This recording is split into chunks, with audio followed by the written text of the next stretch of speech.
Dengan saya Bu Rosa Suryantini dan rekan saya Sarma Syahaan. Kali ini kami mau membuat video untuk pemanfaatan, yaitu pemanfaatan limbah yang ada di sekitar kita, khususnya limbah di lingkungan kehutanan sebagai media perkembangbiakan atau perbanyakan dari jamur atau Solvarella Photoaceae. Pertama-tama saya akan memperkenalkan dulu, bahan-bahan yang wajib disediakan. Oke, selanjutnya kegiatan ini, video ini akan memperkenalkan beberapa alat dan bahan yang akan kita gunakan nanti, dan alat dan bahan ini cukup gampang sekali ditemukan. Saya dengan Bu Rosa akan membuat sampai tuntas bagaimana proses pembuatan hingga nanti bisa dimanfaatkan sebagai media perbanyakan jamur. Nah, yang pertama adalah ini adalah Serasa itu bisa dari daun-daunan, bisa dari ranting-ranting, kayu-kayu yang sudah lapuk yang banyak kita temukan di lingkungan rumah kita, atau yang ada di bawah pohon yang ada di halaman rumah kita, yang sering kita temukan ketika kita juga menyapu, bahkan di lingkungan di tetangga kita juga banyak. Ini adalah serasa. Oke. Kemudian yang kedua, ini jerami ini yang merupakan hasil dari penggilingan padi, sisa penggilingan padi. Pada proses pembuatan atau pengomposan media, jadi kita menggunakan sebagai contoh yang paling gampang, misalnya di sini adalah gergaji, kemudian dedak. Nah, kalau misalnya di lingkungan atau di masyarakat sekitar hutan yang memanfaatkan serasa di lantai-lantai hutan, bisa menggunakan serasa tadi yang sudah disebutkan Bu Sarma, rekan saya. Dan sebelumnya akan lebih mudah kalau ini dihancurkan terlebih dahulu, baik dengan dipotong-potong atau menggunakan blender. Oke. Nah, sebelum pembuatan, maka ini maupun ini harus direndam terlebih dahulu untuk penyerapan air, dengan bahannya sampai terendam semua di dalam air. Setelah itu, setelah kira-kira 1 kali 24 jam, kemudian kering anginkan, boleh di dalam rumah maupun di tempat yang agak teduh. Nah, setelah air tidak menetes, kemudian dicampur dengan komposisi, misalnya yang pertama sebagai substratnya adalah gergaji atau serasa dengan perbandingan 2, kemudian dedak ini juga sebagai substrat dan memiliki nutrisi untuk pada dekomposer nanti, dan ini perbandingannya 1, jadi 2:1. Kemudian ini dicampur terlebih dahulu. Selanjutnya ini ya, kemudian dalam kondisi lembab ditambahkan air, tetapi air tidak boleh sampai melebihi dari bahan, jadi cukup lembab saja. Kemudian air bisa dicampur dengan E4. Fungsi E4 ini adalah sebagai dekomposer. Nah, kadang-kadang di lapangan E4 ini tidak cukup cepat dalam mengkomposisikan. Jadi saran kami lebih baik kita menggunakan fungi-fungi lain, misalnya fungi pembusuk makanan, misalnya pada nasi maupun pada roti, yang bisa digunakan dicampur dengan E4, kemudian dicampur dengan air dan dimasukkan ke dalam ini. Nah, kemudian setelah selesai, ini bisa dimasukkan atau diinkubasi pada kondisi yang sesuai, yang cukup hangat dengan suhu di atas 32 sampai 35. Kemudian kelembapan harus dijaga, kelembapan harus 95%, itu harus dijaga sampai 3 sampai 5 hari. Nah, di Fakultas Kehutanan menggunakan untuk menginkubasinya, ya, menginkubasi agar proses dekomposisi berjalan dengan teratur, dengan terkontrol. Nah, setelah selesai 3 hari kemudian, maka air bahan ini kita cek. Jadi ketika tadi sudah ditutup, jadi kemudian dimampatkan kembali pada hari ketiga, dimampatkan sampai airnya itu tidak keluar lagi, betul-betul dimampatkan agar suhunya tetap hangat. Nah, kemudian itu bisa diinkubasi pada kondisi ruang tanpa harus masuk ke sana, ke inkubator seperti ini. Nah, diinkubasi, jadi mampat benar, kemudian ditutup plastik warna hitam. Kenapa warna hitam? Karena agar suhunya tidak gampang lepas. Kemudian kita kontrol menggunakan termometer biasa saja, apapun termometer. Jadi kita jaga suhunya agar tetap hangat. Ya, ini dilakukan sampai kalau tadi hari ketiga atau hari keempat, katakanlah ini hari ketujuh atau lebih sedikit. Dengan indikasi bahwa suhu itu tetap akan mengalami kenaikan. Jadi jangan sampai suhu turun baru kita ambil, tetapi suhu tetap naik, jadi masih panas, masih hangat, baru kita buka. Ya, setelah kita buka, maka ini adalah serasa. Maka kondisi bahannya seperti ini. Jadi warnanya masih belum warna gelap, ya. Kemudian baunya juga masih bau dekomposisi, bau agak-agak asam, artinya bukan bau tanah. Karena ini merupakan kompos atau proses fermentasi yang belum sempurna, ya, atau kompos yang belum matang. Nah, ketika sudah menjadi seperti ini, maka bibit jamur bisa dimasukkan ke sini. Saya akan menjelaskan pembuatan F0. Jadi F0 itu diambil dari badan buah jamur yang diambil di bagian jil atau insangnya. Kemudian kita perbanyak cukup menggunakan agar kentang dan ditambah dextrose. Kalau tidak ada dextrose bisa dengan gula dapur. Ini tidak lama, jadi pada waktu tidak sampai 7 hari dia akan berkembang pesat seperti ini. Ya. Kemudian bisa kita simpan ke tempat khusus dan kita bisa jadikan stok, ditaruh di suhu yang rendah, misalnya di dalam kulkas. Nah, dari sini ini adalah F0 yang bisa kita jadikan bibit untuk persiapan, misalnya persiapan dari awal. Kemudian kita buat dari F0 menjadi F1.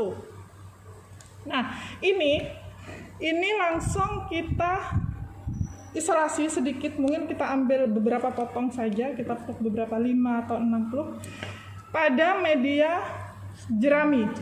Ini media jerami, ya. Boleh tidak menggunakan media selain ini, misalnya langsung gergajian, boleh juga, atau langsung dedak juga bisa. Bisa. Nah, kemudian kita ambil sedikit, setelah itu kita inkubasi di kondisi ruang saja. Tidak perlu dijaga suhunya seperti pembuatan tadi, yang pengomposan. Setelah itu kita biarkan sampai 7 hari. 7 hari kemudian, 7 sampai 9 hari, maka jamur akan penuh di sini. Nah, ini adalah F1. Ini juga bisa diperdagangkan sebagai bibit jamur. Ya, karena pada umumnya kalau kita beli online, kadang-kala jamurnya itu bibit F1-nya itu masih mati, ya. Jadi lebih baik kita bisa membibitkan sendiri. Nah, bibit F0, pembuatan F0 kita bisa ambil di jamur merang, misalnya beli di supermarket, atau kita bisa ambil di lokasi-lokasi. Ketika dari bibit F1 dipindah ke F2 yang tadi saya sudah jelaskan, ya, di sini, taruh di sini. Maka kita biarkan 7-8 hari. Kemudian dia dengan tetap dijaga suhunya hangat dan kondisi dan kelembabannya tinggi, maka akan tumbuh jamur yang ukurannya seperti kancing. Nah, seperti ini. Ini yang kecil-kecil, ya. Jadi masih seperti ini. Ini pada usia sekitar 13 hari dari dari pengomposisian yang pertama 13 hari. Nah, jika kita biarkan, maka ukuran fungi yang kancing-kancing ini ya, ini akan menjadi lebih besar seperti yang kita jual, kita temui di pasar yang lain. Tadi kami sudah menjelaskan di skala lab, laboratorium, dan ini bisa diaplikasikan di lapangan. Misalnya contoh terakhir ketika sudah memproduksi benih jamur yang berukuran kancing. Nah, wadah di sini itu bisa diganti dengan wadah misalnya berupa ember, ya, asalkan tetap harus dijaga suhunya harus hangat, yaitu 32 sampai 35. Kemudian kelembapannya juga harus tetap tinggi 95 ya. Dan jangan lupa harus steril. Bagaimana cara sterilisasi? Kalau di lapangan bisa dilakukan dengan misalnya pengasapan atau diasap pada suhu 60 atau 75 derajat Celcius. Oke. Dari situ nanti kita mendapatkan yang benar-benar menjadi dekomposer atau pengompos itu hanyalah jamur merang, bukan mikroorganisme yang lainnya. Nah, selain dengan wadah ember, di lapangan juga bisa menggunakan model rak. Jadi ada beberapa tingkat. Misalnya rak seperti ini. Ya, misalnya rak seperti ini. Ya, kemudian ditutup belakangnya dengan kain yang tebal atau terpal. Kemudian juga di depannya ditutup. Jangan lupa juga ada pintu untuk membuka. Kemudian diasap. Ya, pengasapannya misalnya dengan lubang yang diberi tralok. Yang berhubungan dengan misalnya kompor dan lain sebagainya yang menghasilkan asap. Kemudian jangan lupa sebelum pengasapan dilakukan, media jerami, dedak dan yang lain, jerami dan dedak harus ditaruh di sini ya. Jerami, dedak, air. Kemudian selama 3 hari itu setelah dimampatkan baru bibit F1-nya ditebar. Setelah bibit F1 ditebar, ditutup ya. Setelah ditutup 3 hari kemudian kita bisa cek di situ jamur belum tumbuh, tetapi kita harus cek dengan menyiram sedikit dengan air yang bersih, air steril, air bersih ya, agar tidak ada kontaminasi yang lainnya. Nah, selain itu juga agak dibiarkan terbuka sedikit karena sirkulasi biar tetap terjaga. Nah, kemudian ditutup kembali, suhu tetap dijaga sampai 3 hari lagi ke depan. Nah, setelah itu baru kita akan ketemu jamur itu tumbuh kecil-kecil seperti jamur kancing. Nah, itu akan dibiarkan lagi terbuka sedikit untuk sirkulasi, kemudian ditutup lagi 3 hari kemudian jamur akan tambah besar, 2 hari kemudian jamur juga akan tambah besar, selanjutnya tidak sampai 2 minggu dia akan tambah besar. Begitu kira-kira yang bisa kami sampaikan. Untuk lebih memaksimalkan, mungkin bisa rekan saya bisa Rema untuk memberikan penjelasan secara singkat. Baik, tadi adalah penjelasan dari rekan saya Bu Rosa. Dan sudah dijelaskan dari mulai awal hingga akhir, bahkan dari skala lab, laboratorium ya, dan sampai ke skala di lapangan. Nah, kita untuk skala di lapangan yang nanti akan kita bisa buat di sekitar rumah kita dengan menggunakan itu tadi rak-rak yang sudah dibuat, rak-rak kecil aja untuk skala rumah tangga ya, rak-rak kecil yang bisa kita pantau, kita buat sendiri di lingkungan rumah kita, dan itu sangat bermanfaat sekali untuk masa kondisi pandemi COVID-19 ini.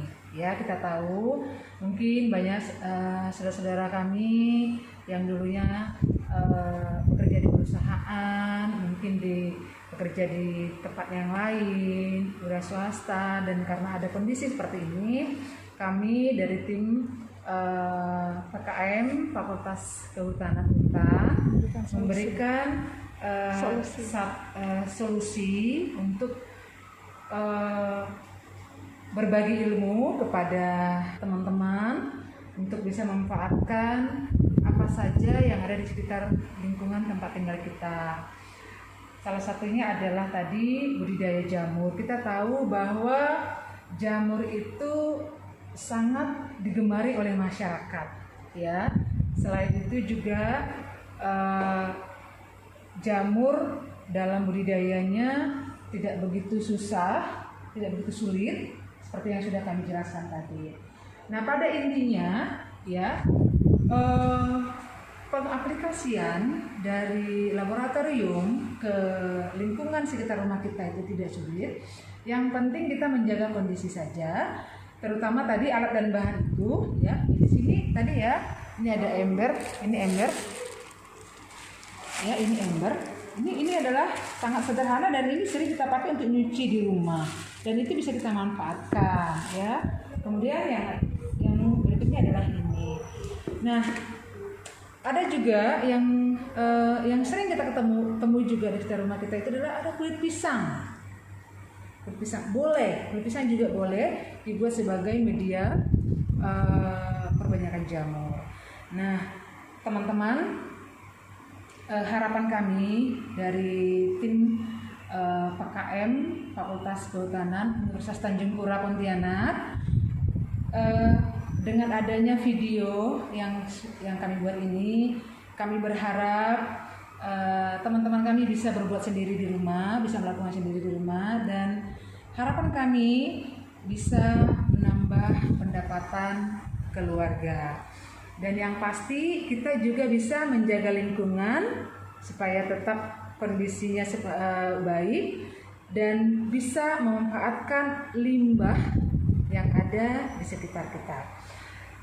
Kami mengucapkan terima kasih kepada pimpinan Fakultas Kehutanan, Bapak Profesor Gusti Hardiansa dan juga jajarannya, kemudian Kepala Laboratorium Silvicultur Ibu Dr. Rosa, dan juga Sivitas Akademi Fakultas Kehutanan Universitas Tanjung Pura yang telah memfasilitasi kami untuk membuat kegiatan ini di laboratorium, dan semoga kegiatan kami ini bisa bermanfaat dan Fakultas Kehutanan Universitas Tanjung Pura tetap jaya. Oke. Halo, demikian pembuatan video tentang pemanfaatan limbah di areal kehutanan dan limbah di sekitar lingkungan kita sebagai media perbanyakan jamur merang Cocorella Fabaceae.